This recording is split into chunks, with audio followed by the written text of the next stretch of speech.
What's happening, Cowboy Nation? This is Gen X Cowboy coming to you from Family First. Cowboys lose 24-20 to the Eagles.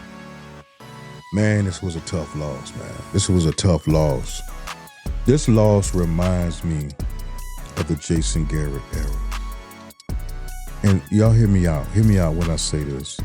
I ain't talking about in terms of how we played. I think Schottenheimer, for his debut as the head coach, I got to give him an A+. Got to give him an A+, man. He called a great game. He was right about everything, besides one thing, but I'm going to get to that. But he called a great game. This game was concerning to me because in the past, the Cowboys are known for not finishing. Almost there. We almost got it. We're known for that. I don't know if you guys can remember, it wasn't that long ago, the Jason Garrett era, where we went 8-8, 3 years in a row. And in those 3 years in a row, those games, we weren't getting blowed out. We were losing. We were beating ourselves in a sense. We were losing by 2 or 3 points. Guys, I want you to understand how important this game was to us. This was against an NFC East division game. We only got 17 of these guys. This one game, could decide if we got home field advantage in the playoffs against first round or even home field advantage. This is a huge game. And not only did we play well, we played really good. Everybody thought we was going to get blowed out. Samuel Acho, the guy who got fired from FS1, he said it was going to be a bloodbath. A bloodbath. That's what he said. A bloodbath. Now his ass ain't nowhere on TV to own up to what he saw last night. He ain't nowhere. Y'all know where he at? Y'all tell me. Y'all tag me. Because I sure want to go see him. I sure want to see what he got to say. But this was a huge game, man. And what concerned me is, guys, you cannot waste performances like Dak Prescott gave you last night. You don't waste those types of performances, man. You don't. You don't. Now, a lot of us are hard on Dak. I'm hard on Dak. But when he played well, I'm going to give me his props. Dak was the MVP of last night. If Dak plays like that for the rest of the year, Dak going to be the MVP of the season. And he looked confident. He was getting away from pressure. He was shaking jokers off. He was accurate. He was leading on the sideline. Man, I was impressed by Dak Prescott. I know a lot of folks out here these guys who love Dak, they're like, oh, I didn't see nothing. That's just how Dak is. Man, Dak played his ass. I'm going to give it to you. Dak played his ass off. And we wasted it. We wasted it. And the guy who helped wasted it, that cuts like a knife. Our number one guy. If Dak ain't the best player on our team, it's CeeDee Lamb. And this is the guy who dropped 4 passes. This guy.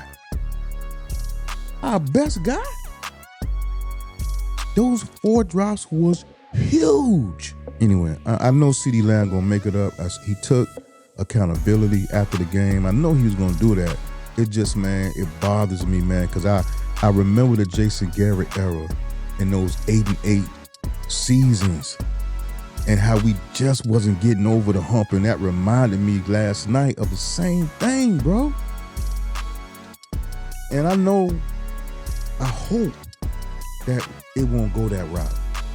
I can't wait to see the next game because I love Shotty's game plan. So let's talk about the defense a little bit. First half, from the second half, totally different. First half, Matt Eberflus, I don't know what you was thinking, man, but if I'm playing Jalen Hurts, Lamar Jackson, any quarterback that can run 60 to 70% of the time, he's going to have a spy. I'm sorry. He's going to have a spy. And specifically with Jalen Hurts. Yeah, Jalen Hurts can beat you with his arm. But that's like 3 times out of 10. He going to beat you with his arm. He will beat you. But that's 3 times out of 10.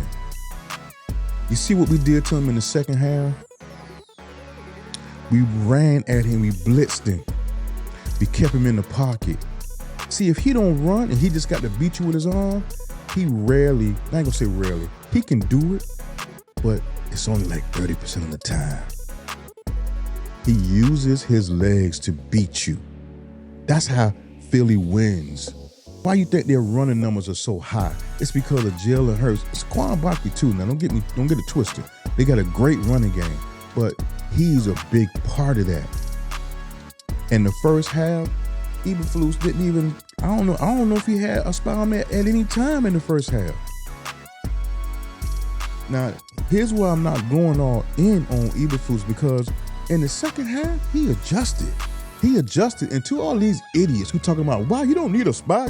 If he had a spy, he wouldn't do this, blah, blah, blah. He had a spy in the second half? What the hell are you talking about? They put a spy on in the second half.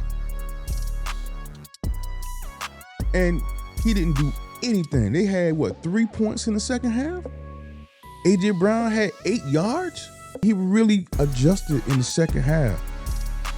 And he kind of let them go on the blitz. These guys were begging to blitz. There was a report on the third quarter. They was begging Eberflus, let us loose. Let us go. And he let them go. That's how you got to do it sometimes. You can't just be one way all the time, man. They was in zone for 80% of the game. 80% of the game they were in zone. And it worked. The only part didn't work, you didn't have a spy on Jalen Hurts in the first half. Because they wouldn't have got 21 points if you had a spy on him. And I know you don't have to have a spy on him the whole game, but you ain't had it. I don't think you did it one time in the first half.